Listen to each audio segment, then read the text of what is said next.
Salutations, my fellow dudes and dudettes. I'm your host, Setting 007, and welcome to our new Let's Play of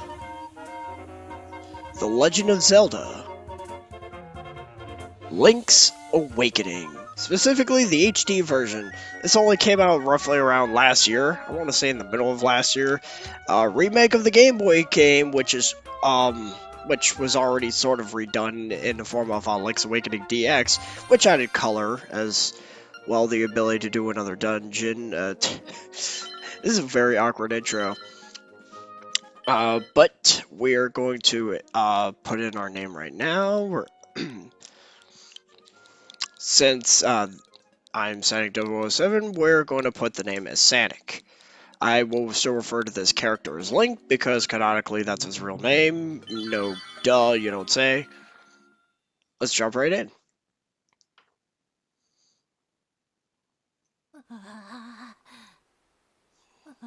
Oh, poor Link. What a relief! I thought you'd never wake up. You were tossing and turning. What? Zelda? No, my name's Baron. You must still be feeling a little woozy.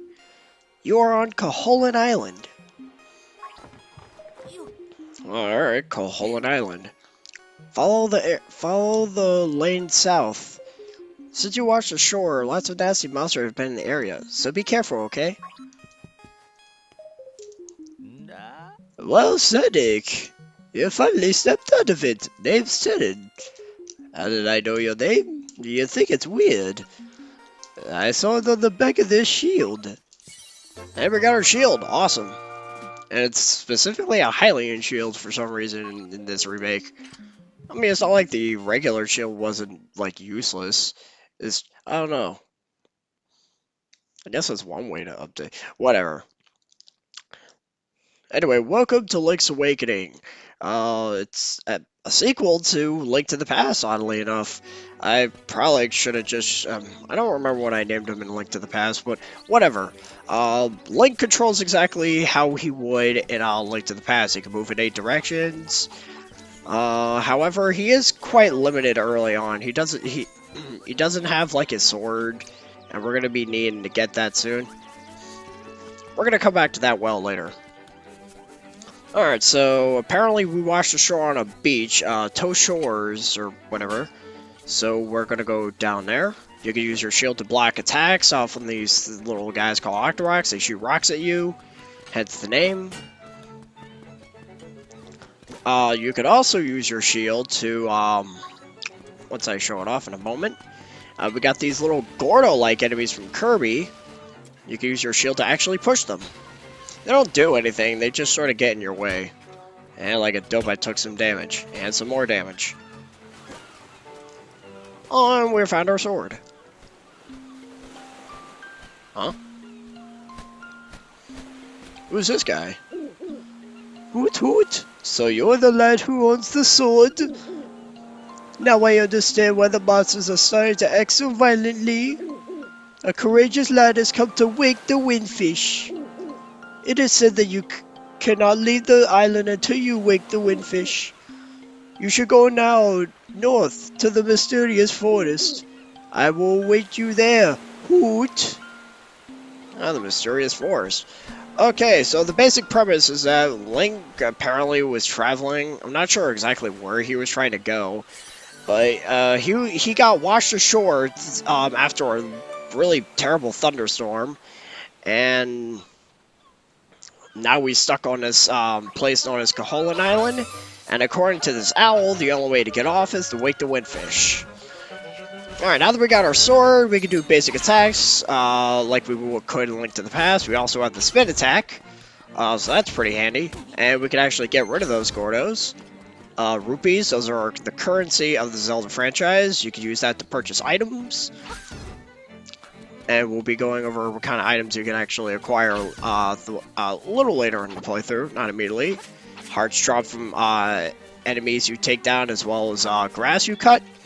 And it'll replenish your health a little bit. You always start out with 3 hearts. But speaking of hearts, you might have noticed that little well. For some reason, Link can't pick up grass. That's weird. You can do it in Link to the Past. Whatever. Once you fall down as well, we got our first piece of heart. Alright. I'm going to be going out of my way to get all the pieces of hearts, like I did in Link to the Past, as well as doing a whole bunch of other, I'm going to do is everything that I can in this game. Besides one particular side quest that I do not actually think I have to fully complete. This is basically your inventory. This is your map. I believe you press the minus button to bring this up. Unfortunately, unlike Link to the Past, you don't immediately get the full map of the island. As you further explore the island, you'll be able to show more. More of the map will show you. Will be shown. Like you'll add more details to the map. And I guess this does work in a sense because you're exploring an unfamiliar island. An island you're not familiar with. So Link essentially kind of has to make his own map. So it does make sense. Anyway, this guy. Much of the mystery you will find on this uncharted Koholint island. I'm afraid you may find it a bit difficult to leave this island while the windfish naps. By the by, have you ever visited the Tail Cave, which is south of the village? Go there with the key you find in the forest. The windfish is watching. Hoot! I thought you said he was sleeping. What, is windfish sleeping with his eyes open or something? How can... whatever. Alright, welcome to the mysterious forest. Here we have moblins. They're going to throw their little harpoons at you. Just use your shield to block them. Some of them will also have swords and shields. You can actually block them, their sword swipes, with your shield. It'll daze them a little bit. It'll give you an opening.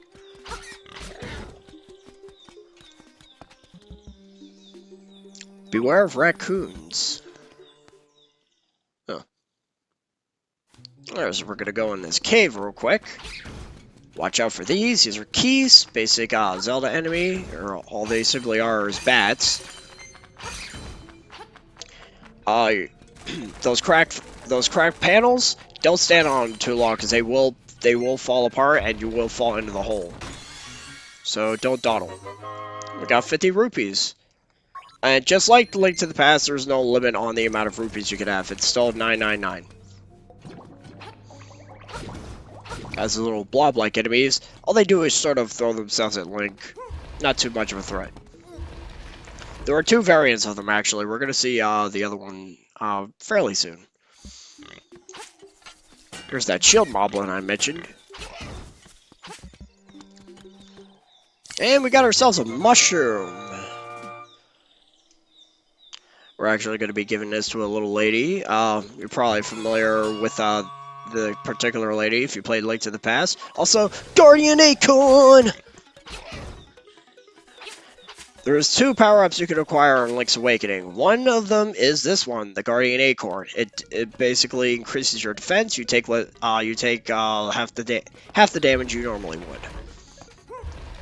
And it has this little jingle that plays in the background.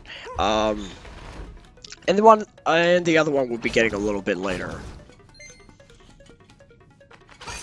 Now the biggest problem with the Guardian Acorn, or at least in the Game Boy version, when this game first came out, is that the little like fanfare for the Guardian Acorn and the other power up we'll be getting soon. It's sort of it was really loud and it overshadowed the music in the game, which just getting this out there now, this game's got a good soundtrack. It's not amazing. I think Link to the Past has a better soundtrack, but Link's Awakening is not too bad, and this remake really does it justice too.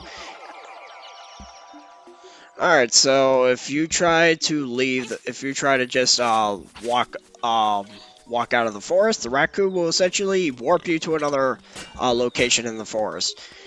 Funny enough, he doesn't warp you too far away, so.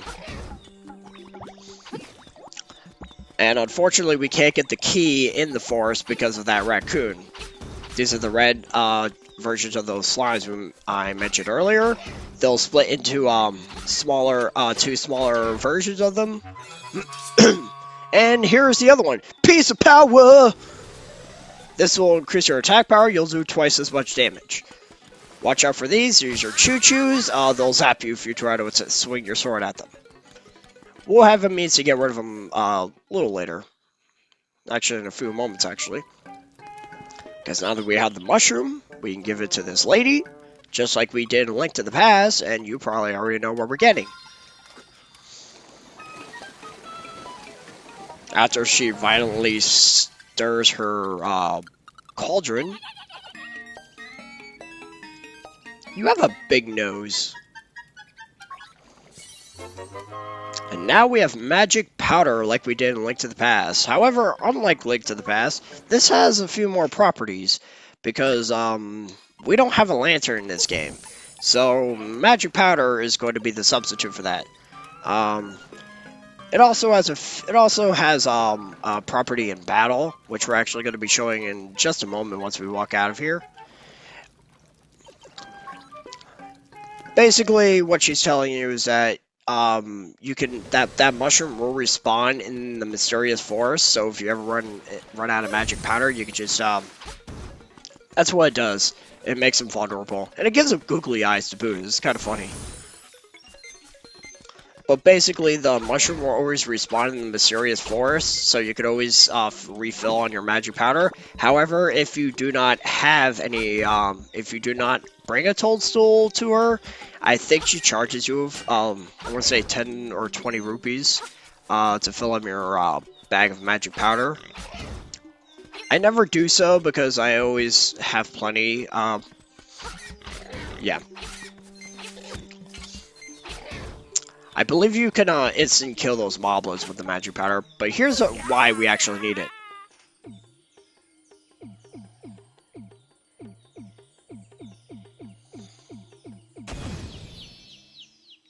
Terran? The last thing I can remember was buying a big juicy toadstool. Then I had the darndest dream. I was a raccoon. Now, there's a bit of foreshadowing with this, because after you pick up your sword and you go back to the village, apparently Marin will tell you that her father sort of went out into the forest, probably to pick up some sort of something. I don't think she ever tells us why he goes into the forest, but long story short, she tells you he gets lost in the forest, and if we spot him, you know, help him get his way back or whatever. And since we were able to do that, we now have access to the Tail Key, which will give us access to Tail Cave, our first dungeon of the game. So I think we're going to call this a part now that we managed to do that, because, yeah. Next time on The Legend of Zelda Link's Awakening, we're going to be exploring Mabe Village and seeing what kind of neat stuff we can acquire there. Get to know the townsfolk and all that, and acquire some treasures along the way. So until then, I got a juice.